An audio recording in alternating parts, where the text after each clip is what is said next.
Assalamualaikum warahmatullahi wabarakatuh. Perkenalkan, nama saya Muhammad Zeni, NPM 22315012, kelas TE 22A. Di sini saya akan menjelaskan materi tentang dasar konversi energi dari teknik konversi energi.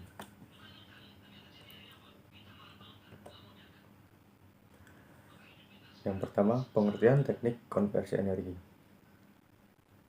Teknik konversi energi merupakan salah satu bidang teknik yang mempelajari dan merancang mesin yang dapat merubah dari satu bentuk energi ke bentuk energi lainnya. Bentuk dari sumber energi dan energi yang dikonversikannya bisa sangat beragam dan luas, seperti energi panas, air, gerak, angin, hingga energi surya.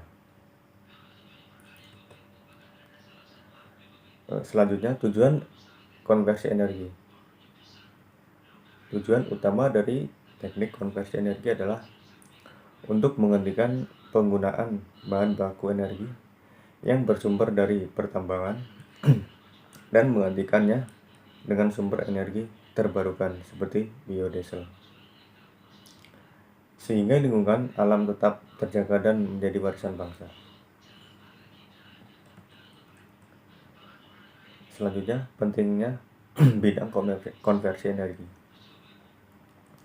Energi adalah salah satu isu yang sangat penting dan strategis bagi pemerintah dalam rangka meningkatkan kesejahteraan rakyat, mencerdaskan kehidupan bangsa, serta mendorong kegiatan ekonomi. Oleh sebab itu, pengelolaan energi yang aman, andal, dengan biaya yang bersaing menjadi sangat penting dan menjadi skala prioritas utama dalam program pembangunan infrastruktur di Indonesia. Selanjutnya, prospek kerja teknik konversi energi. Kebutuhan akan energi terbarukan yang bisa menghasilkan listrik secara efisien tanpa merusak lingkungan dengan mengalami peningkatan dalam beberapa tahun terakhir. Hal tersebut secara otomatis membuat para tenaga profesional yang paham tentang cara mengonversi sumber daya yang bisa diperbarui menjadi energi listrik dicari di banyak industri. Lulusan dari jurusan teknik mesin atau teknik elektro yang sudah mempelajari bidang konversi energi ini juga bisa bekerja pada berbagai perusahaan pembangkit listrik, perusahaan manufaktur, perusahaan pembangunan, perusahaan pertambangan, utilitas energi, sampai menjadi seorang akademisi. Prospek kerja lainnya adalah bisa bekerja di perusahaan-perusahaan berbasis energi seperti PT PLN dan anak perusahaannya, PT PLN Industri, perusahaan minyak dan gas, pengolahan batu bara, serta perusahaan energi lain, baik konvensional maupun terbarukan. Namun demikian, karena bidang ilmu yang dipelajari cukup kompleks, lulusan jurusan teknik mesin yang ahli dalam konversi energi juga bisa bekerja di perusahaan non-energi seperti pembuatan katup, produksi susu, pabrik peralatan instrumen, serta menjadi seorang dosen. Di bawah ini beberapa pekerjaan yang bisa digeluti oleh lulusan jurusan satu ini. Selanjutnya, yang pertama, ahli teknik energi angin. Prospek kerja selanjutnya adalah menjadi ahli teknik energi angin. Pekerjaan ini menuntut lulusan jurusan ini untuk bertanggung jawab dalam merancang sistem ladang kolektor angin pada bagian bawah tanah maupun permukaan. Selain itu, juga dituntut untuk bisa mempersiapkan dan mengembangkan spesifikasi area untuk ladang.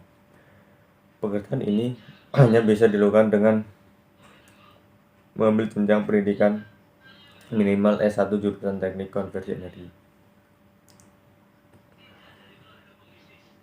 Selanjutnya, auditor energi. Seorang auditor energi mempunyai tanggung jawab untuk melakukan pemeriksaan energi bangunan, sistem gedung, dan sistem pemrosesan. Hal tersebut dibutuhkan untuk dapat melakukan penilaian level investasi terhadap bangunan sistem tersebut. Selanjutnya, insinyur energi. Salah satu prospek kerja lain yang tidak kalah menjanjikan adalah bisa menjadi seorang insinyur energi.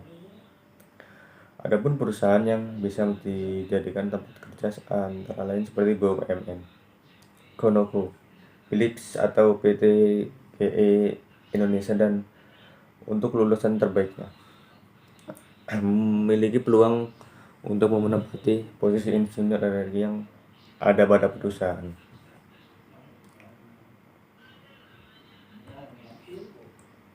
Sekian presentasi dari saya. Apabila ada salah kata, mohon maaf.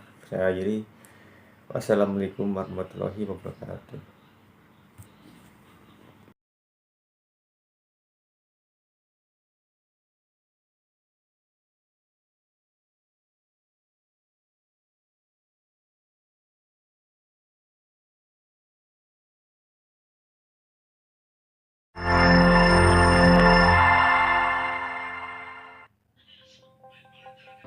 Halo sobat belajar semua, apa kabar hari ini?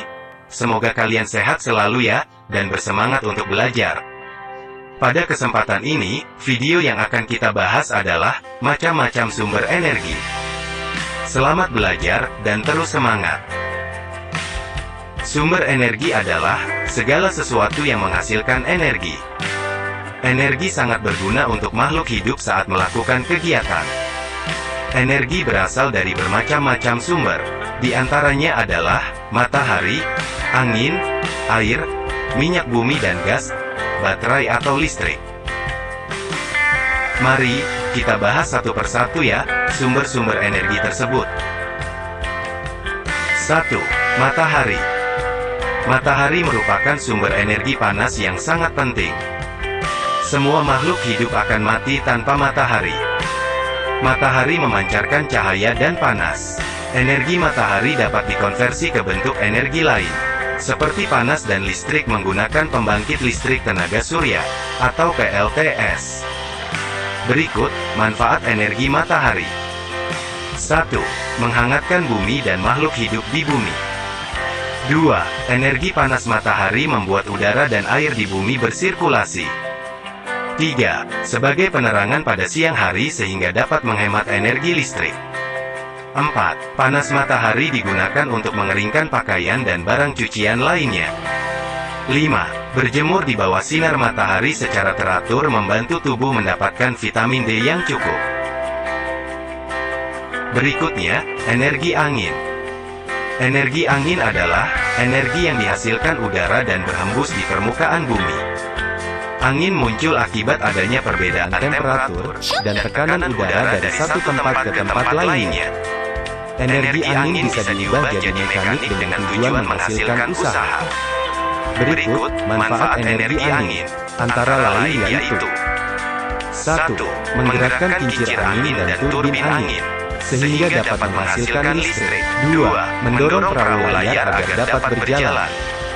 3. Membantu proses pengeringan pakaian.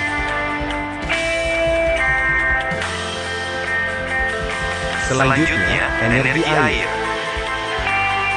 Energi air diperoleh dari air yang mengalir. Energi air menghasilkan tenaga air atau hidropower yang memanfaatkan gerakan air dari bendungan. Pemanfaatan energi air dapat terlihat pada penggunaan pembangkit listrik tenaga air atau PLTA. Pada bagian bawah bendungan, terdapat turbin pada lubang-lubang saluran air. Fungsinya untuk mengubah energi kinetik dari gerakan air menjadi energi mekanik untuk generator listrik. Energi listrik yang berasal dari air disebut hidroelektrik. Meningkatnya penggunaan energi air dapat mengurangi penggunaan sumber energi konvensional, yaitu dari bahan bakar fosil. Berikut, manfaat energi air. 1. Sebagai pembangkit listrik tenaga air. 2. Penggerak turbin yang menggerakkan generator untuk menghasilkan listrik. 3. Untuk keperluan transportasi. 4. Untuk keperluan irigasi atau pengairan pada pertanian. 5. Sebagai tempat usaha perikanan. 6. Sebagai tempat pariwisata. Selanjutnya, energi minyak bumi dan gas alam. Minyak bumi sering disebut dengan emas cair, karena nilainya yang sangat tinggi dalam peradaban modern. Pertanian, industri, transportasi, dan sistem-sistem komunikasi sangat bergantung pada bahan bakar ini, sehingga berpengaruh pada seluruh kegiatan kehidupan suatu bangsa. Minyak bumi merupakan cairan pekat yang berada di lapisan atas kerak bumi.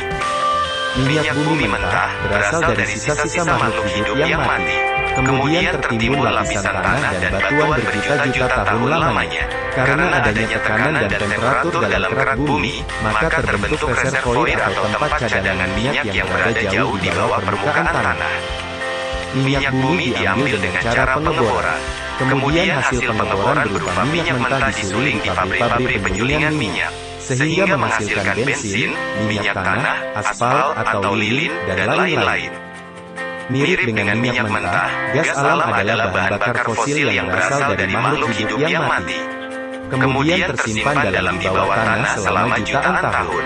Namun tidak seperti bahan-bahan bakar fosil lainnya, gas alam adalah salah satu sumber energi yang paling bersih atau memiliki intensitas karbon yang rendah. Berikut, manfaat minyak bumi dan gas alam. 1. Sebagai bahan bakar untuk memasak. 2. Sumber bahan bakar alat transportasi. 3. Bahan pembuatan atau sintesis senyawa dalam produk cat, kosmetik, plastik, karet, deterjen, dan lain sebagainya. 4. Sebagai pelumas atau oli dalam berbagai mesin kendaraan. 5. Bahan membuat lilin untuk pembuatan batik, pelapis kertas untuk makanan, dan lain sebagainya. 6. Bahan bakar pengapian dalam industri besar, seperti pembangkit listrik tenaga uap atau PLTU. 7. Bahan untuk aspal dalam pembuatan jalan raya, selain itu juga dapat digunakan sebagai isolator. Selanjutnya, energi baterai atau listrik. Baterai adalah alat yang digunakan untuk menyimpan energi listrik dalam bentuk kimia, kemudian diubah menjadi energi listrik untuk memperoleh arus listrik yang diperlukan, sehingga dapat digunakan menghidupkan peralatan yang diperlukan, seperti setrika, rice cooker, menggerakkan mesin-mesin dan peralatan elektronik lainnya. Arus baterai dihasilkan oleh reaksi kimia antara bahan aktif pada pelat baterai dan asam sulfat yang terdapat dalam larutan elektrolit. Baterai merupakan salah satu sumber energi listrik yang sangat diandalkan untuk mengoperasikan peralatan elektronik yang bersifat portabel atau dapat dibawa kemana-mana. Baterai digunakan pada hampir semua alat elektronik yang sifatnya mobile yang membutuhkan baterai sebagai sumber energi. Contohnya seperti HP, senter, drone, remote TV, power bank, motor listrik, mobil listrik, dan lain sebagainya. Demikian tadi video pembelajaran tentang macam-macam sumber energi. Tentunya masih banyak kekurangan dalam video ini. Silakan komen positif di kolom komentar ya, dan jangan lupa like dan subscribe-nya. Terima kasih, salam sehat Indonesia, dan sampai ketemu pada video pembelajaran berikutnya.